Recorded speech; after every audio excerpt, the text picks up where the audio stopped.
औज़ुबिल्लाहिमिनश्शैतानिर्रजीम बिस्मिल्लाहिर्रहमानिर्रहीम। स्टूडेंट्स, उम्मीद करता हूँ आप तमाम खैरियत से होंगे। और जो लास्ट मैंने एक्सरसाइज आपको स्टार्ट करवाई थी 7.2, उसके कुछ क्वेश्चन मैंने आपको करवा दिए थे इससे प्रीवियस लेक्चर में। और ये जो लेक्चर अभी मैं आपको देने जा रहा हूँ इसमें हम एक्सरसाइज 7.2 कंप्लीट कर लेंगे। तो अब एक्सरसाइज 7.2 के जो रिमेनिंग क्वेश्चन है उसमें हम देखेंगे कि हमारे पास एक डेफिनेशन यूज हो रही है कि u और v दो वेक्टर्स हैं, अगर वो पैरेलल हैं तो उनके लिए क्या कंडीशंस हैं।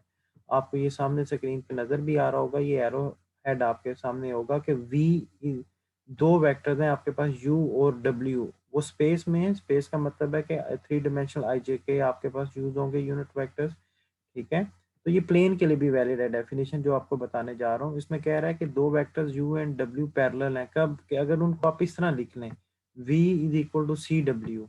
यहाँ पे मैं आपको ले लेता हूँ लेजर पॉइंटर, ये v is equal to C W. अगर आपके पास इस तरह लिखा आ जाए तो इसका मतलब क्या है कि v is parallel to w, where c is are constant. आपके पास कोई भी स्केलर होगा c, अगर c पॉजिटिव है तो दोनों की सेम डायरेक्शन होगी, और अगर c नेगेटिव है तो दोनों की डायरेक्शन अपोजिट होगी। इसी से रिलेटेड क्वेश्चन नंबर 9 में आपको लास्ट लेक्चर में करवा चुका हूँ, कि उसमें थोड़ा सा ब्रीफ में दोबारा कर देता हूँ।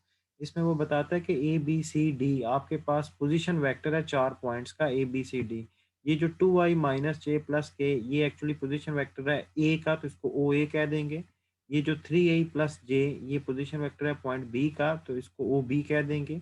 और ये आपके पास 2i प्लस 4j माइनस 2 के, ये पोजीशन वेक्टर है पॉइंट सी का, जिसको ओ नाम ओ सी होगा। और ये डी का पोजीशन वेक्टर है, ये जो लास्ट लिखा हुआ है माइनस आई माइनस 2j प्लस के, ये रिस्पेक्टिवली का मतलब है बिल तरतीब। आपने तरतीब आगे पीछे नहीं करनी, तो आपने ये शो करना था कि A B is parallel to C D.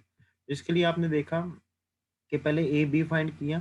A B कैसे फाइंड किया, actually by definition of vector O B minus O A, इनके ये बी का पोजीशन वेक्टर है और ये ए का पोजीशन वेक्टर है, तो इनको आपने माइनस करना है। तो आई में से आई वाला माइनस होगा 3 माइनस 2 आई आ जाएगा। एक्चुअली जे में से जे वाला इधर 1 है, इधर माइनस 1 है, तो 1 माइनस इंटू माइनस 1 जे, और के का इधर नहीं है तो 0 है, और इधर 1 है तो 0 माइनस 1 के, तो आपके पास ये ए बी आ जाएगा आई प्लस 2j माइनस के। इसी तरह सी डी का पोजीशन वेक्टर, ठीक है, वो position vector of D minus position vector of C, तो ये -1 माइनस 2i प्लस -2, यानी कि ये डी और ये सी है, ये -1 है और इधर 2 है, तो -1 -2 आ जाएगा। यहाँ पे -2 लिखा हुआ है और यहाँ पे 4, तो -2 -4 जे, और इसी तरह 1 माइनस इंटू -2, यानी कि वो +2 बन जाएगा, के आ जाएगा।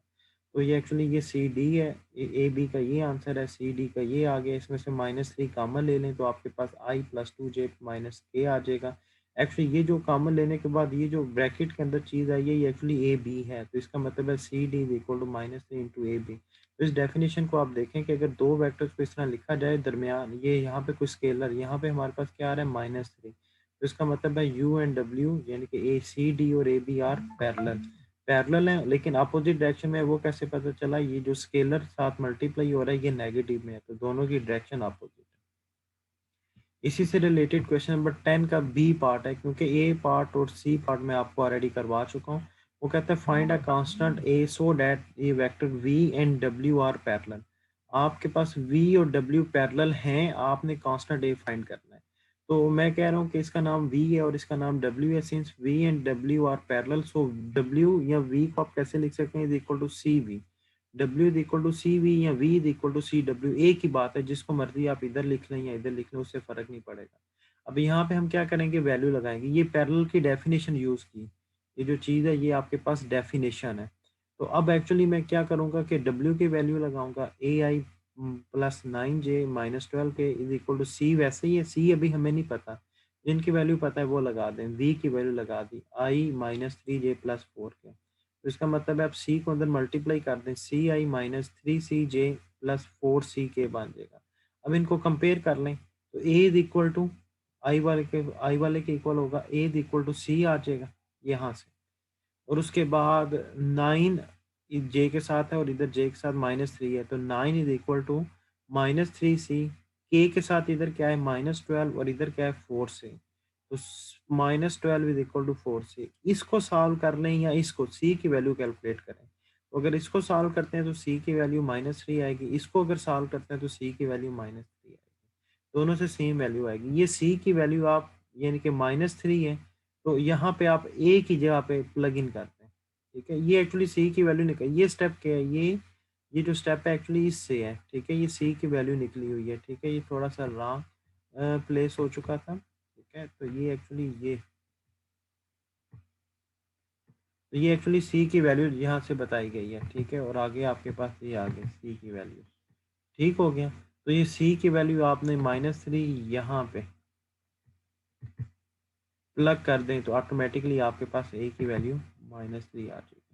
इसी तरह कहता है find A and B so that, ये दो वेक्टर्स हैं, एक ये और ये वे, इनमें ए और बी लिखा हुआ है, ये दोनों पैरेलल है, ये दोनों क्या है, पैरेलल है। पैरेलल है तो मतलब एक का नाम वी रख दें, एक का नाम डब्ल्यू, ठीक है। सिंस बोथ आर पैरेलल, तो पैरेलल की definition W is equal to C V, ठीक है। V is equal to C W भी लिख लें, उससे फर्क नहीं पड़ेगा। तो यहाँ पे डब्ल्यू की वैल्यू लगाई ए आई प्लस बी जे -2 के, यहाँ सी वैसे ही, और यहाँ पे वी की वैल्यू लगाई, तो वी की वैल्यू क्या है माइनस, इसका नाम वी दिया ना, ये डब्ल्यू है वेक्टर, इसको डब्ल्यू और इस वेक्टर को क्या नाम दे दिया, वी का। ये वी है और ये आपके पास डब्ल्यू है, ठीक है।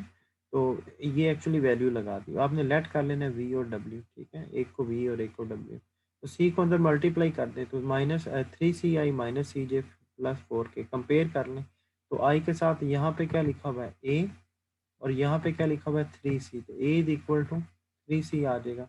जे के साथ क्या लिखा हुआ है बी, और यहाँ पे सी -c है, तो ये आपके पास b is equal to -c आ जाएगा। और इसी तरह आपके पास के साथ क्या है -2 है, और यहाँ पे +4c, तो -2 इज इक्वल टू +4c, तो c की वैल्यू इधर से निकालनी, c is equal to 4 multiply हो रहा है, उधर जाके डिवाइड हो जाएगा, तो c की वैल्यू क्या आई आपके पास, c की वैल्यू -1/2। तो यहाँ पे b की जगह पे ये वैल्यू यहाँ पे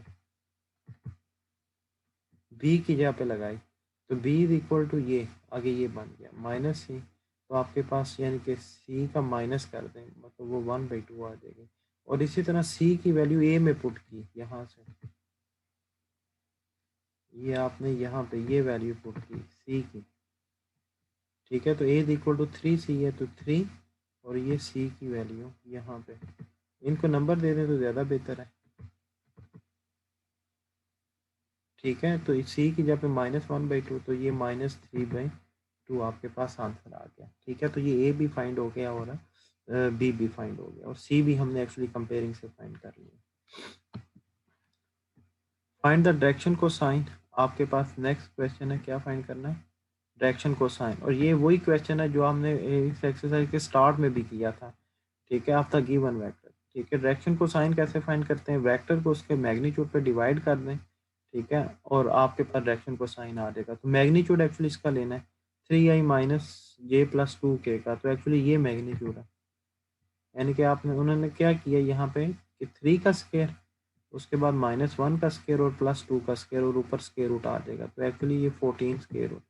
तो डायरेक्शन को साइन क्या आएंगे, यहाँ पे ये नहीं लगानी, ये ब्रैकेट आप ना लगाइएगा, ठीक है, ये गलती से यहाँ पे प्लेस हो चुकी है। तो आपके पास डायरेक्शन को साइन क्या आएगा, ये 14 स्केयर रूट है, आई के साथ क्या लिखा हुआ है यहाँ पे ये 3, तो 3/14 स्केयर रूट, जे के साथ कुछ नहीं है, तो यहाँ पे क्या है 1 है, ठीक है। तो ये -1 एक्चुअली -1 और 14 स्केयर रूट, और के साथ क्या है यहाँ पे आपके पास 2 है, तो 2/14 स्केयर रूट। और ये डायरेक्शन को साइन का मैं एक्सरसाइज 7.1 में भी डिटेल से बता चुका हूँ, ठीक है। उसके बाद ये दूसरा पार्ट है, इसके भी डायरेक्शन को साइन फाइंड करने हैं, तो -6i - 2j + k, ये एक्चुअली ये वेक्टर है, मैग्नीट्यूड के लिए 6 का स्केयर प्लस j के साथ -2 है, तो ये -2 का स्केयर आ गया।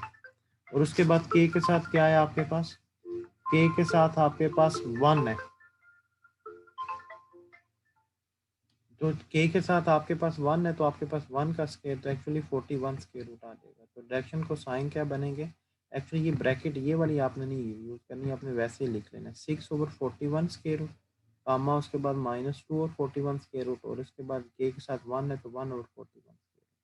और इसी तरह पी क्यू के डायरेक्शन को साइन आपने फाइंड करना है, तो पहले पी क्यू वैक्टर बनाएंगे। पी क्यू क्या बनेगा, ओ क्यू - ओ पी, तो O Q - O P, O Q में से एक्चुअली सेकंड में से फर्स्ट, क्यू क्या है 1 3 1, पी क्या है 1 2 1, तो 1 माइनस 2 करेंगे, आई आ जाएगा इस तरह 3 माइनस 1 जे सेकंड और 1 माइनस 5 के, तो आपके पास ये स्टेप आ जाएगा और इसको सॉल्व करेंगे तो आपके पास ये बन जाएगा। अब पी क्यू आपके पास वेक्टर आ गया, इसका मैग्नीट्यूड ले लें। मैग्नीट्यूड क्या आएगा, -1 का स्केयर प्लस 2 का स्केयर प्लस -4 का स्केयर, तो आपके पास ये आएगा। इसको सॉल्व करेंगे तो आपके पास 21 और डायरेक्शन को साइन के लिए आपने ये नीचे लिख लिया, यानी कि आपके पास -1/21 स्केयर रूट, इधर 2 लिखा हुआ है ये, ठीक है। ये जहाँ पे ये मेरा कर्सर है ये 2/21 स्केयर रूट और वेक्टर ये क्या है -4/21 स्केयर रूट, तो ये डायरेक्शन को साइन है। जी आगे अगला क्वेश्चन देखते हैं जी। हाँ जी, डायरेक्शन एंगल्स के बारे में, ठीक है। ये एक इम्पॉर्टेंट कंसेप्ट है, इसको समझिएगा। इसमें क्या एक्सप्लेन किया जा रहा है कि लेट आर, यानी कि आपके पास एक वेक्टर है ओ पी, पी पॉइंट का पोजीशन वेक्टर है, ये एक्चुअली ये पॉइंट पी है आपके पास ये वाला, ठीक है। ये आपके पास ओ है, ये जो मैंने येलो हाईलाइट किए हैं, ठीक है। ये आपके पास ओ पी पॉइंट है, तो इसका पोजीशन वेक्टर क्या है, एक्स आई प्लस वाई जे प्लस जी के। इसका मतलब है पी के जो पॉइंट है आपके पास, पी के पॉइंट क्या है एक्चुअली एक्स आई प्लस वाई, पी जो पॉइंट पॉइंट क्या बनेंगे एक्स वाई जी, ठीक है। तो ये यहाँ पे मैं आपको मेंशन कर देता हूँ, पी वो आपके पास क्या बनेंगे, एक्स कामा वाई कामा जी, ठीक है। तो इसी को देखते हुए आपका पोजीशन वेक्टर क्या बन जाएगा, एक्स आई, क्योंकि दूसरा तो वो है ना, ठीक है, 0 0 0 है, वो एक्स आई वाई जे जी के। तो इसका मतलब है यहाँ से लेकर यहाँ तक का इंटरसेप्ट, यहाँ से लेकर यहाँ तक का, इसको मैं मार्क करने लगा हूँ रेड हाईलाइटर से। हाईलाइटर कौन सा ले लें जी, कलर कौन सा, हम ये कहते हैं जी ये। तो ये लॉन्ग एक्स एक्सिस डिस्टेंस कितना है, एक्स है, ये लॉन्ग एक्स एक्सिस ये एक्स है जिसको मैंने ये ग्रीन किया है। लॉन्ग वाई एक्सिस डिस्टेंस कितना है, ठीक है, इसको थोड़ा सा ये ले लेते हैं, ये वाई एक्सिस है, तो ये एक्चुअली ये डिस्टेंस आपके पास वाई है। और इसी तरह जी का डिस्टेंस कितना है अलॉन्ग जी एक्सिस, ठीक है, वो जी हमने कहा होगा, ठीक है। तो उसके लिए ये रेड ले लेते हैं, तो ये एक्चुअली ये डिस्टेंस आपके पास ये वाला, ये हाइट है जो, ठीक है, ये आपके पास जी है। तो एक्चुअली यहाँ से एक्स एक्सिस के long X distance, Y axis के लॉन्ग वाई डिस्टेंस ये वाई, और जी एक्सिस के लॉन्ग ये हमने जी डिस्टेंस हमने कवर किया। तो ये be a non zero vector. अब इसका एक्चुअली एक्स एक्सिस से एक एंगल बन रहा है, अगर आप देखें तो एक्स एक्सिस से एक एंगल बन रहा है इस ओ पी का, इस ओ पी का एक्चुअली ये एंगल बन रहा है, ये इन्होंने बनाया भी हुआ है। कौन सा एंगल, एक्चुअली ये वाला है, ये along x axis O P का है, ठीक है। अलॉन्ग वाई एक्सिस कौन सा है, वो आपको फिगर में क्लियर नज़र आ रहा होगा, ठीक है। मैं एक्चुअली ये देखूँ, इसको रेज करता हूँ, तो ये एक्चुअली ये जो एंगल है ये उस ओ पी का ये एंगल बन रहा है वाई एक्सिस के अलॉन्ग, तो इसको नाम दे दिया बीटा का। एक्स एक्सिस के अलॉन्ग ये वाला एंगल बन रहा है, ठीक है, ओ पी का with x axis alpha, y axis के अलॉन्ग बीटा, और जी एक्सिस के अलॉन्ग ये गैमा एंगल इसका बन रहा है ओ पी का विद जी एक्सिस, ठीक है। तो let alpha beta gamma denote the angle form between R, O P को आर का नाम दिया हुआ है, ठीक है, and the unit coordinate i vectors i j and k respectively. इनके ओ पी जो आर वेक्टर है, ओ पी जिसको नाम दिया हुआ है, इसका एक्स एक्सिस से एंगल अल्फा बन रहा है, वाई एक्सिस से बीटा और जी एक्सिस से गैमा। तो अल्फा की वैल्यू भी 0 और 180 के दरमियान बनेगी, बीटा की वैल्यू भी 0 है और 180 के, पाई का मतलब 180 होता है, और गैमा की वैल्यू भी 0 होगा और 180 के दरमियान आएगी, ठीक है।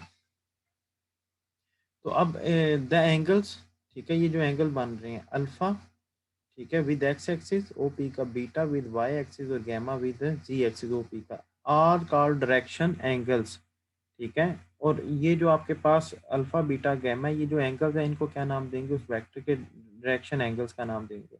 द नंबर्स, अगर कॉज अल्फा ले लें, ठीक है, और कॉज बीटा और कॉज गैमा आर कॉल्ड, यानी कि इन एंगल्स के कॉज ले लें तो इनको बोलेंगे डायरेक्शन को sign of the vector R, ठीक है। यानी कि अल्फा बीटा गैमा आपको क्लियरली समझ आ गई होगी कि ये आपके पास क्या बन रहा है, alpha beta gamma direction angles हैं, और cos alpha cos beta cos gamma इनका क्या नाम है, डायरेक्शन को साइन है। एक्चुअली ये होता क्या है, डायरेक्शन को साइन हम ऑलरेडी फाइंड कर चुके हुए हैं, ठीक है। अब कैसे फाइंड किया है हमने, मसलन ये देखें, ये हमने देखिएगा, हाइलाइटर ले लूं, ये चलो ये आ गया, ठीक है। इसमें इंपॉर्टेंट रिजल्ट है, वो कहता है cos square alpha plus cos square beta plus cos square gamma is equal to 1 होता है, ठीक है। जैसे कि इस फिगर में देखें, इस रिजल्ट को हमने प्रूव करना है, ठीक है। अब एक्चुअली मुझे पता है डायरेक्शन को साइन हम कैसे फाइंड करते हैं, अगर आपको याद हो, मेरे पास आर वेक्टर है, आर वेक्टर क्या है, एक्स आई प्लस वाई जे प्लस जी के, आर का मैग्नीट्यूड क्या बनेगा, एक्चुअली एक्स के plus y square plus z square, इसको स्मॉल आर का नाम दे दिया मैग्नीट्यूड में, ये मैग्नीट्यूड है, ठीक है। तो अब एक्चुअली यूनिट वेक्टर ये आर है और ये आर मैग्नीट्यूड है, यूनिट वेक्टर अलोंग आर, ठीक है। एक्चुअली इसके अलोंग ये यूनिट वेक्टर लेने लगा, ठीक है। एक्चुअली ये क्या बनेगा, यूनिट वेक्टर, जी यूनिट वेक्टर क्या बनेगा, यानी कि इसका यूनिट एक्स ओवर आर, अब यूनिट वेक्टर कह रहा हूँ एक्स ओवर आर, ठीक है, ये आपके पास आ गया। इस तरह वाई ओवर आर, यानी कि वेक्टर को उसको मैग्नीट्यूड पे डिवाइड किया, और इसी तरह क्या आएगा, जी ओवर आर, ठीक है। ये आपके पास यूनिट वेक्टर आ जाएगा इसके अलावा, ठीक है। अब एक्चुअली ये ए पॉइंट क्या बनेगा, ए के लॉन्ग कितना डिस्टेंस है, ए पॉइंट आप देखें यहाँ से यहाँ तक, ये जो मैंने आपसे कहा था ओ ए, तो ओ ए के लॉन्ग कितना, इस पॉइंट को ए का नाम दे दिया ना, इस पॉइंट को ए का नाम दे दिया हुआ है ए, ठीक है। इस पॉइंट को बी का नाम दे दिया और इस पॉइंट को सी का नाम दे दिया, ठीक है। तो मेरे पास जो यूनिट वेक्टर यानी कि ओ ए पॉइंट क्या बनेगा, x zero zero, O B क्या बनेगा, जीरो वाई ज़ीरो, और ओ सी क्या बनेगा, ज़ीरो ज़ीरो सी, ज़ीरो ज़ीरो जी, ठीक हो गया, क्योंकि ये लॉन्ग जी एक्सिस है। ये एंगल अल्फा बीटा गैमा ये आपके पास सामने शो हो रहे हैं। अब इसमें से मैं एक ट्राइंगल अलग कर लेता हूँ, कौन सी, ओ पी ए, हम इसमें से ट्राइंगल अलग करते हैं, ओ पी और ए, ठीक है। तो अगर आप ये देखें, ओ ट्राइंगल अलग कर ली, ओ पी और ए, ये फिगर दोबारा देखें कि ओ एंगल कितना बन रहा है इसका, ओ और पी का एंगल, ठीक है, विद ओ ए के साथ, यानी कि ओ ए और ओ पी के दरमियान एंगल अल्फा बन रहा है। तो ये देखें, ओ पी और ओ ए के दरमियान ये एंगल कितना बन रहा है, ये अल्फा बन रहा है, ठीक है। और ये मैंने एक्चुअली पी से परपेंडिकुलर ड्रा किया था, तो ये परपेंडिकुलर आ गया, और ओ पी एक वेक्टर है और इसका मैग्नीट्यूड लेंथ कितनी है, स्मॉल आर है, ठीक है। और ये ओ से ए का डिस्टेंस एक्स है। तो मैं इस ट्राइंगल के ऊपर कॉज अप्लाई करूंगा, cause alpha, cause alpha actually क्या होता है, कॉज होता है बेस ओवर हाइपोटेन्यूज, अगर आपको याद हो, ठीक है। तो बेस इस ट्राइंगल में कितना है, बेस है एक्स, बेस आपके पास कॉज अगर लगाऊंगा तो बेस कितना है एक्स, और हाइपोटेन्यूज वो लेंथ है आर, ठीक है। तो एक्स ओवर आर, इस तरह कॉज बीटा क्या है, कॉज बीटा आपके पास क्या बनेगा, वाई ओवर आर, ठीक है। सिमिलरली अगर cos alpha x over R है, सिमिलरली कॉज बीटा क्या बन जाएगा, वाई ओवर आर, और कॉज गामा क्या बन जाएगा, जी ओवर आर। तो हमने प्रूव क्या करना है, क्वेश्चन में प्रूव ये करना था cos square alpha plus cos square beta plus cos square gamma किसके इक्वल होता है, 1, अगर alpha beta gamma direction angle हैं तो अब ये देखें जी, कॉज अल्फा की वैल्यू ये निकल आए, ये कॉज अल्फा की वैल्यू है, आगे ये कॉज बीटा की वैल्यू है, ये जो मार्क हो रही है, और उसके आगे ये कॉज गैमा की वैल्यू है, ठीक है। तो कोई मसला नहीं, अब इनका स्केयर लेके ऐड कर लें, cos square alpha plus cos square beta plus cos square gamma actually किसके इक्वल होगा, x square over are square plus y square over are square plus z square over are square LCM आ गया, x square plus y square plus z square, actually ये एक vector का magnitude है, x square plus y square plus z square, इसका नाम हमने are रखा हुआ है, ये यहाँ पे ये, इसका स्केयर ले लें तो एक्चुअली वो क्या बन जाएगा, आर स्केयर बन जाएगा, R square over are square ये कैंसिल हो जाएगा 1। तो आपने प्रूव कर दिया कि x cos square alpha plus cos square beta plus cos square gamma किसके इक्वल होगा, 1 के, कब, अगर अल्फा बीटा गैमा क्या होंगे, डायरेक्शन एंगल्स होंगे। हाँ जी, विच ऑफ द फॉलोइंग, यहाँ पे क्वेश्चन नंबर 12 ऊपर देखें, which of the following triples can be the direction angle of a single vector, बताना है कि ये डायरेक्शन एंगल है या नहीं, ठीक है। ये जो पेयर ये जो ट्रिपल गिवन है ये डायरेक्शन एंगल बनता है या नहीं। तो एक का वो अल्फा कह लें, एक को बीटा कह लें, एक को गैमा। अगर इनका कॉस स्क्वायर अल्फा ये लिखा हुआ है, अगर इनका cos square alpha cos square beta plus cos square gamma 1 के इक्वल आ जाता है, ये डायरेक्शन एंगल होंगे। ना आया तो ये डायरेक्शन एंगल नहीं होंगे। तो अब क्या किया, cos square alpha plus cos square beta plus cos square gamma, alpha 45 beta भी 45 गैमा 60, यानी कि कॉस 45 का स्क्वायर कॉस 45 का स्क्वायर प्लस कॉस 60 का स्क्वायर, इधर वैल्यू पुट की।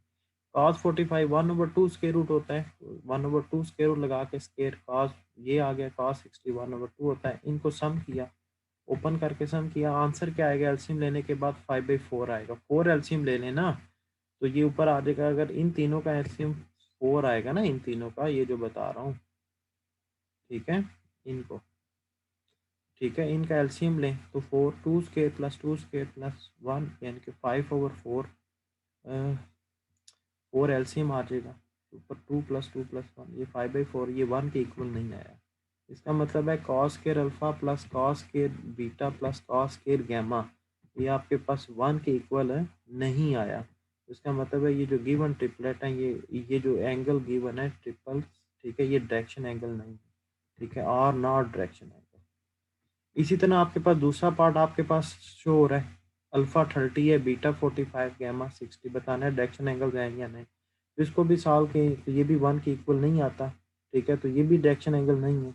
ये तीसरा कौन सा है, 45 60 और 60, अल्फा 45 बीटा 60 गैमा 60, तो cos square alpha plus cos square beta plus cos square gamma, ये यहाँ पे वैल्यू ली गई है, ये यहाँ पे, ठीक है, 45 कॉस 60 और कॉस 60 सभी का स्क्वायर, इनको सॉल्व किया तो आंसर क्या आ रहा है 1, ये सेटिस्फाई कर रहा है। तो अगर ये सेटिस्फाई कर रहा है तो क्या लिखना है, as cos square alpha plus cos square beta plus cos square gamma is equal to 1, therefore the given triples can be the direction angle of a vector, ठीक है। तो ये जो ट्रिपल है ये डायरेक्शन एंगल है। तो दुआओं में याद रखिएगा, अपना ख्याल रखिएगा। आपका ये लेक्चर भी कंप्लीट हो गया, ठीक है, आपकी एक्सरसाइज 7.2 आज कंप्लीट हो गई है। नेक्स्ट लेक्चर भी मैं आपको as soon as possible share कर दूँगा। ओके जी, अल्लाह हाफिज़। और अगर आपको कोई भी कंफ्यूजन अगर आपको आती है तो आप किसी भी वक्त, ठीक है, मुझसे आप कांटेक्ट कर सकते हैं, ठीक है। मैं अपना नंबर भी यहाँ पर मेंशन करने लगा हूँ, तो आप इस नंबर पे मुझे किसी भी वक्त व्हाट्सएप कर सकते हैं।